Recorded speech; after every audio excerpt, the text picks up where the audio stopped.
Terkait penetapan Roy Suryo CS sebagai tersangka kasus ijazah Jokowi, Susno 2G menyoroti dua hal yang tidak diungkap polisi, yakni alasan penetapan tersangka dan apa saja alat buktinya.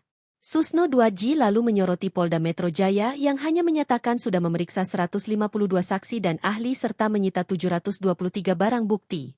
Menurut Susno, jumlah saksi dan ahli yang diperiksa tidak bisa menjadi patokan apakah suatu perkara sudah memiliki bukti yang cukup atau untuk menetapkan individu tertentu sebagai tersangka. Ya, hanya dijelaskan bahwa sudah sekian ratus saksi yang diperiksa, kemudian sekian banyak ahli.